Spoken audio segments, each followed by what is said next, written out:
1 Samuel chapter 14. Sinalakay ni Jonathan ang mga Philistines. Isang araw, sinabi ni Jonathan sa tagadala ng mga sandata niya, "Pumunta tayo sa kampo ng mga Philistines doon sa kabilang side." Pero di ito pinalam ni Jonathan kay Saul na tatay niya. Nasa Migron noon si Saul sa ilalim ng puno ng pomegranate na di kalayuan sa Gibea. Kasama niya ang may 600 na sundalo. Nandun ang priest na si Ahijah na dala ang ephod. Anak siya ni Ahitub na kapatid ni Ikabod at apo ni Phinehas na anak ni Eli, ang priest ni Lord sa Shiloh. Walang nakakaalam na umalis sina Jonathan.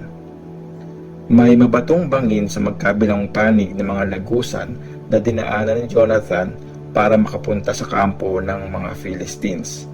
Boses ang tawag sa isang bangin at Sene naman ang kabila. Nasa north malapit sa Mikmash ang unang bangin at nasa south naman malapit sa Geba ang pangalawa.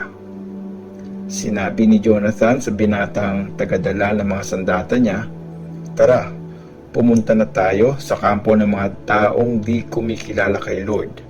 Baka sakaling tulungan tayo ni Lord dahil wala namang pwedeng pumigil sa pagliligtas niya sa atin, marami man tayo o konti." Sumagot ang tagadala ng mga sandata niya, "Susunod ako sa kahit anong pinaplano mo. Sasamahan po kita." Kaya sinabi ni Jonathan, "O sige, tatawid tayo at magpapakita sa mga Philistines. Pag sinabi nilang hintayin natin sila, mag-i-stay lang tayo at huwag tayong aakyat palapit sa kanila. Pero pag sinabi nilang lumapit tayo, pupuntahan natin sila dahil yun na ang sign na binigay sila ni Lord sa atin."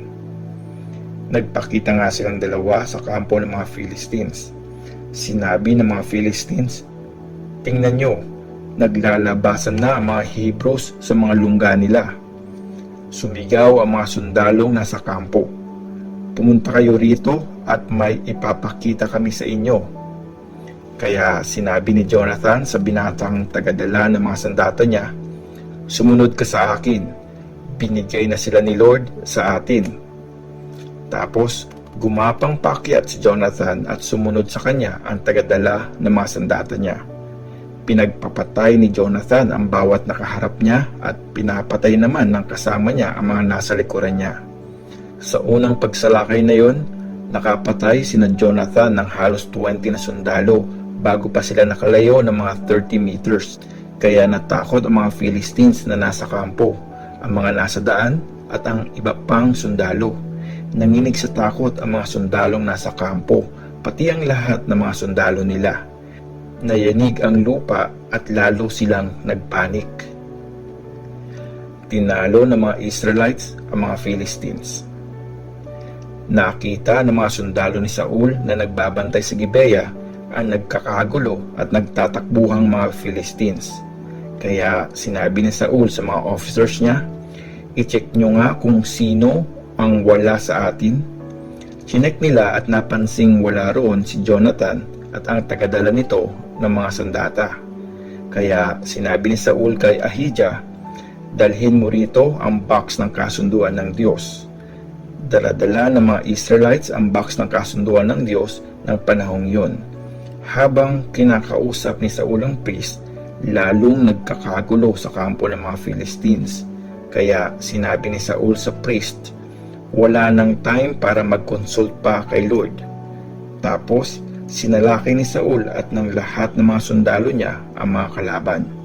Nung time na yon, nagkakagulo at nagpapatayan na ang mga Philistines. Ilang Hebrews na dating kakampi at kasama ng mga Philistines ang pumanig na sa mga Israelites na kasama ni Saul at Jonathan. Sumali na rin sa labanan ang mga Israelites na nagtatago sa mabundok na bayan ng Ephraim kasi nabalitaan nilang tumatakas na ang mga Philistines.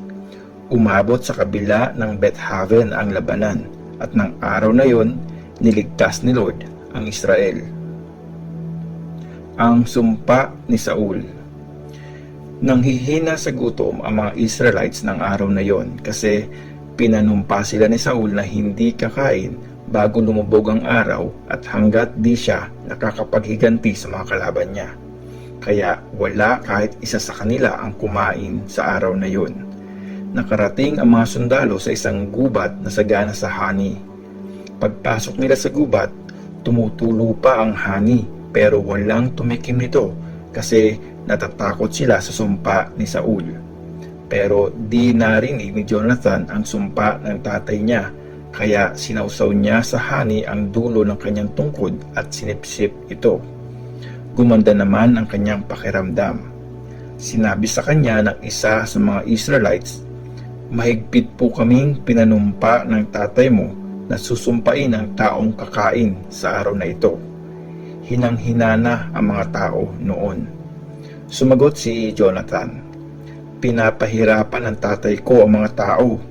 Tingnan niyo kung paanong gumanda ang pakiramdam ko sa pagtikim pa lang ng konting hani. Paano pa kaya kung hinayaan niya ang mga tao na kumain ng mga nakuhang pagkain mula sa mga kalaban? E di sana mas maraming Philistines pa ang mapapatay." Nang araw na yon, natalo ng mga Israelites ang mga Philistines mula sa Mikmash hanggang sa Aijalon. Pero hinang-hina na sa gutom ang mga Israelites. Kaya sinunggaban ng mga sundalo ang mga pagkaing nasamsam nila sa mga Philistines at nagkatay sila ng mga tupa, mga baka at mga batang baka. Dahil sa gutom, kinain nila ang mga ito kahit di pa naaalisan ng dugo. May nagsumbong nito kay Saul, "Tingnan nyo, nagkakasala po ang mga tao laban kay Lord kasi kumakain sila ng karneng may dugo." Kaya sinabi ni Saul, "Malaking kataksilan ito. Igulong nyo rito ang isang malaking bato. Ngayon na, sabihin nyo sa mga tao na magdala rito ng baka o tupa. Dito nila katayin at kainin ang karne para di sila magkasala kay Lord sa pagkain ng karneng may dugo pa." Kinagabihan, nagkatay nga ng baka ang mga Israelites. Nagtayo ng altar si Saul para kay Lord. Ito ang unang altar na tinayo niya para kay Lord. Sinabi ni Saul sa mga sundalo niya, "Sasalakayin natin ang mga Philistines mamayang gabi. Papatayin natin sila hanggang mag-umaga at dapat walang maiwang buhay sa kanila." Sumagot ang mga sundalo, "Kayo po ang masusunod." Pero sinabi ng priest, "Mag-consult muna tayo sa Diyos." Kaya nag-consult nga si Saul sa Diyos. "Sasalakayin po ba namin ang mga Philistines? Pagtatagumpayin ba kami?"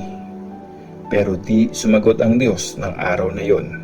Kaya sinabi niya, "Lumapit kayo rito, lahat ng leaders ng Israel, at nang malaman natin kung anong kasalanan ang nagawa natin ngayon. Sinusumpa ko sa harap ni Lord, ang Diyos na buhay at tagapagligtas ng Israel. Papatayin ang taong nagkasala, kahit na si Jonathan pa yan na anak ko." Pero walang sumagot sa kanya kahit isa. Tapos sinabi ni Saul, "Tumayo kayo dyan at dito naman kami ni Jonathan sa kabila." Sumagot ang mga tao, "Kayo po ang masusunod." Tapos tumingala si Saul at sinabi, "Lord, Diyos ng Israel, bakit di ka sumagot sa servant mo ngayon? Lord, Diyos ng Israel, sagutin mo ako gamit ang mga banal na bato. Kung ako ang nagkasala o ang anak ko na si Jonathan, ipakita mo ito sa Urim. Pero kung ang bayang Israel ang nagkasala, ipakita mo ito sa Tumim." Nang magpalabunutan, sina Saul at Jonathan ang lumabas na may kasalanan at di ang mga tao. Tapos sinabi ni Saul, "Magpalabunutan tayo para malaman natin kung sino sa amin ni Jonathan ang nagkasala." At si Jonathan ang lumabas na may kasalanan. Kaya tinanong ni Saul si Jonathan, "Anong ginawa mo?" Sumagot si Jonathan, "Sinawsaw ko po ang dulo ng tungkod ko sa hani at tinikman ko ito. Heto ako, ready akong mamatay." Sinabi ni Saul, "Sinusumpa ko sa Diyos, Jonathan, mamamatay ka." Pero sumagot ang mga tao, papatayin ba si Jonathan na nanguna sa tagumpay ng Israel? Hindi. Sinusumpa namin sa harap ni Lord na buhay na walang masamang mangyayari sa kanya dahil kasama niya ang Diyos sa araw na ito. Dahil doon, tinubos ng mga tao si Jonathan mula sa kamatayan. After ng mga nangyari, di na hinabol ni Saul ang mga Philistines at bumalik na rin sila sa teritoryo nila. Ang paghahari ni Saul at ang pamilya niya. Nang maging hari si Saul sa Israel, nilabanan niya ang mga kalaban niya sa bawat lugar. Ito ang mga Moabites, Ammonites, Edomites, mga hari ng Zobah at Philistines. Nananalo siya kahit saan siya mapalaban. Buong tapang niyang nilabanan at pinagpapatay ang mga Amalekites. Niligtas niya ang mga Israelites sa kamay ng mga kalaban. Sina Jonathan, Ishvi at Malkishua ang mga anak na lalaki ni Saul. Panganay sa babae si Merab at si Mikal naman ang bunso. Si Ahinoam na anak ni Ahimaas ang asawa ni Saul. Commander ng army ni Saul si Abner na anak ng tito niyang si Ner. Kapatid ni Ner ang tatay ni Saul na si Kish at anak sila ni Abiel. Sa buong buhay ni Saul, matindi ang naging labanan nila ng mga Philistines. Kaya pag may bago siyang nakikita na malakas at matapang, sinasali niya ito sa army niya.